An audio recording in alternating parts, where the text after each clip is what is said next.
लातूर जिल्ह्यातल्या जळकोट तालुक्यात असलेल्या बेळसांगवी गावाला पूर्णपणे तिरू नदीच्या पुराने वेढलेलं आहे आणि त्यामुळे आपण जर पाहिलं तर गावकऱ्यांना सुरक्षित ठिकाणी हलवण्यात येत आहे। जी वाहनं मिळतील त्या वाहनांनी सुरक्षित ठिकाणी हलवण्यात येत आहे। ट्रॅक्टर असेल, टेम्पो असतील किंवा बैलगाड्या असतील, या माध्यमातून बेळसांगवी गावातले जे गावकरी आहेत त्यांना हलवण्यात येत आहे। आपण जर लक्षात घेतलं आपण तर ही स्थिती आहे। सगळे गावकरी जे आहेत ते पूर्णपणे सुरक्षित ठिकाणी त्यांना हलवण्यात येत आहे। वाढवणा असेल किंवा जळकोट असेल, इतर ठिकाणी हलवण्यात येत आहे। तिरू नदीचा जो पूर आहे ते गावामध्ये घुसलेला होता, त्यामुळे शेती आणि घरांचंही नुकसान झालेलं आहे। आपण गावकऱ्यांकडून जाणून घेणार आहोत। मला सांगा काय परिस्थिती झाली होती? पूर्ण गावाला पाण्याचा वेढा होता।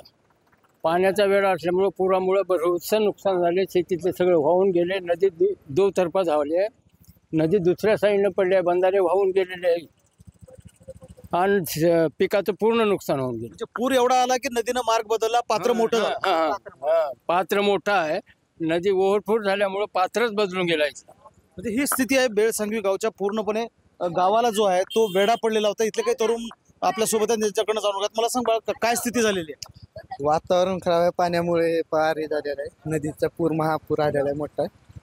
म्हणजे गावात साधारणतः 700 ते 800 लोक जे आहेत ते गावामध्ये अडकलेले होते। सैन्य दलाच्या मदतीनं आणि NDRFच्या पथकाच्या माध्यमातून हे लोक जे आहेत ते सुरक्षित ठिकाणी आता हलवले जात आहेत। गावामध्ये जर आपण लक्षात घेतलं तर आता एक 25 ते 30% लोक जे आहेत ते थांबलेले आहेत। मात्र ज्यांची घरं तिरू नदीच्या पुरामध्ये पुन्हा येऊ शकतात किंवा त्यांची अडचण होऊ शकते, अशा नागरिकांना वाढवण असेल, जळकोट असेल, उदगीर असेल, वेगवेगळ्या ठिकाणी शिफ्ट केलं जातं आहे आणि या गावकऱ्यांची काळजी घेतली जाते आहे।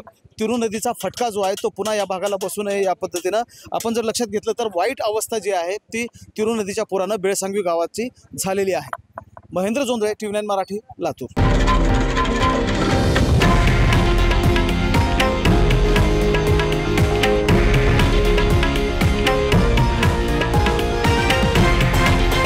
हे आहे देशातील नंबर 1 न्यूज नेटवर्क आणि आपण पाहत आहात TV9 मराठी, एकमेव।